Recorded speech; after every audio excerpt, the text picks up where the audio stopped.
Hi, this is Reverend Rick McCain from the Let's Stay Together radio show, and this is our after show. The topic, what's the topic again? I forgot the topic. What is the topic?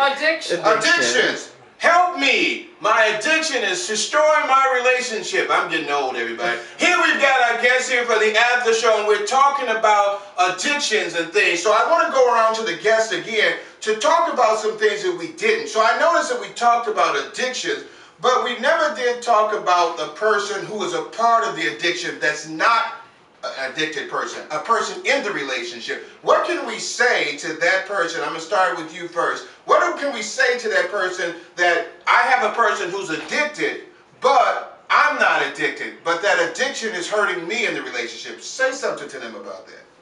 Don't be afraid to voice how you feel to the individual. It has to be, you have to create the standards for yourself, and at the same time learn to be patient with that individual, so that, you know, in the process of them overcoming that addiction, you know, you're not adding that extra pressure or that extra stress onto them. So just be patient, but at the same time, don't be afraid to voice your opinion. Go ahead, everybody. Talk about this. Somebody else. Well, there is a saying that goes, never ever give up. You do not give up on a spouse, a friend, a child, a sibling that is addicted to anything. Never give up. Always, like he said, tell them the truth. Let them know what they're doing wrong. Don't give up. Remember, you didn't cause their addiction, you can't change their addiction, and you can't cure their addiction. If you need help, which will happen when a person goes through, and your family goes through an addiction process and they're coming into recovery, the whole family needs to recover as well, because you're adjusting to that person's new lifestyle as opposed to how you've been living with them from before, and you can seek help for that as well. One other major thing that we need to look into is the fact that when they are addicted, they have lost the trust. One of the major things that the people around them need to do is to start to trust them. That has to be established. After all, you don't trust me. Even when I'm doing well, even when I'm trying to be clean, you don't trust me. We need to establish that we need to trust them. That is one of the big issue that we have to deal with.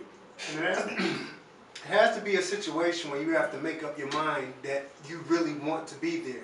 Dealing with somebody that's going through an addiction cannot be a 1 foot in, 1 foot out type situation, because there are going to be times where, like, you completely got to maybe suppress your feelings. That person may show feelings of rage towards you, anger. You're dealing with an emotional roller coaster, and that's not something that you can deal with if you're 1 foot in, 1 foot out. It got to be a matter of unconditional love, kind of like how you would treat a child.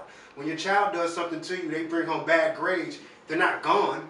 You do what you have to do, you go through that situation with them. It's kind of the same thing when you're dealing with somebody going through an addiction. Piggybacking off of what Marcus just said, the person who's in the relationship with an addicted person, they have to be the one that have to stay focused. Because they're dealing with an emotional roller coaster, like he said, someone has to stay grounded. It's going to be hard. You have to stay prayerful and believe that this person going to come out of this. And no matter if they relapse, you have to be strong enough to say to them, you could do it. Yes. I'm here for you. If we have to go through numerous treatment programs, that's what we have to do. If you fall down, if you really love that person, I'm here to pick you back up. Go ahead. And if you're not going to be in it, walk away. You do more harm than good being around somebody that's going through an addiction if you don't really want to be there. Yeah. Me personally, when the dust cleared with me, it was my parents and it was my children. And that was probably the way it was supposed to be. And also, go ahead. No, this is a conversation talking. Come on now. also, when you helping the other person, the person that is in addiction, you need help also. You have to seek for that help, because they are not the only person that needs the help. You need help as well to be able to deal with the issue. I'm going to say this. I'm tired of hearing all this stuff from you guys. I really am. I'm addicted. I don't want to hear this anymore. I've been through this emotion before. I've failed. and I'm tired of someone constantly telling me I can get through it. I'm not getting through it. I'm having an issue. I can't do it. Why are you constantly telling me I can when I feel myself I can't? How do we deal with that person who has that defeated attitude that I failed so many times, I don't want to try again? You ready to change your life? Yes, I am, babe. I'm But ready stop to and change. tell him how he could change his life.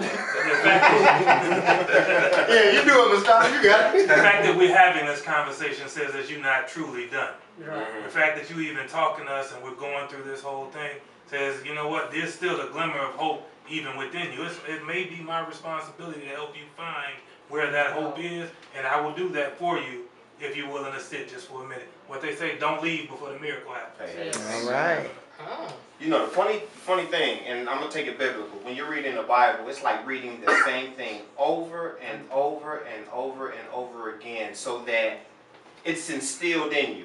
So no matter how frustrated you get about me constantly coming to you telling you the same thing, it's for your purpose because it's being instilled in you. One thing I learned, when I was incarcerated and I sat back on that bed, everything my father taught me was in my heart. They coined the saying. The cliche is in one ear and out the other. That's not true. That's why I tell people to be careful with these cliches. It's in one ear and down into the heart until it's time for you to use it. I like that. So, hey, you're going to get frustrated. You're going to get angry at me, but I'm going to still come at you. Okay. He should give us some word there. So let me tell you this. Is it okay to tell the person who's addicted no? Absolutely. You have to. Absolutely. Talk about that. The person that's going through an addiction is not a victim. For all intents and purposes, they're usually the one inflicting the negative behavior, or they are the center of that. And everybody wants to kind of tap dance around them, so on and so forth. When I honestly believe they need to be hit with the painful, blunt truth of their reality right head on. That's not something you can kind of sugarcoat, because like if you're dealing with that person that's like, okay, I've tried, I keep relapsing, they need to know. They need to take responsibility of that. It's not the people around them that got to make sure that they always keep getting back into a program or always keep getting back on the horse. They have to at a certain point in time, and if they fail, they need to understand that they failed. And so, go ahead. And the reason why we have to do that is addiction. Addicted people have a tendency to have a dependent behavior. Enabling. Yes. And another thing is, when you're trying to help them to recover from their addiction, do not be an enabler. Because they will come to you, oh, Mom, I need to go and see my friend. I need $20 for the, gas. Don't give it. They will end up in turn around and buy drug. So now I'm a parent though, but I love my child. How do I sit there and tell this child that I birthed no? Easy. It's very easy. Like, you have to let him face the reality. Now, one thing that we find out from behavioral point of view is that when they start to use drug, mentally they are stuck at that age. You see a lot of them. It's like they behave as if they are still 19, the age that they start, using. They want to depend on everybody around. They want to blame people around. It's not me. Like a child, I didn't do it. It's not me. It's because I didn't get love. You need to let them understand that the situation where they are right now, they have to face the music. They have to be able to see themselves that, they have to do it. I'm sorry. Go ahead. The amazing thing is, an example. If my mother would have kept helping me, I would have stayed in the same position I was in. She had to cut the chains loose in order for me to free myself. So you're basically saying mothers need to understand that sometimes it's better to step back than constantly moving forward. Mothers and fathers. Yes. We got to understand there's a big picture to all this. These isolated incidents where you speak of where, okay, if I help this person out today, that's not helping you big picture. You got to say like, all right, when I'm I'm raising a young man, all right? And I got to deal with his mother. And sometimes she's like,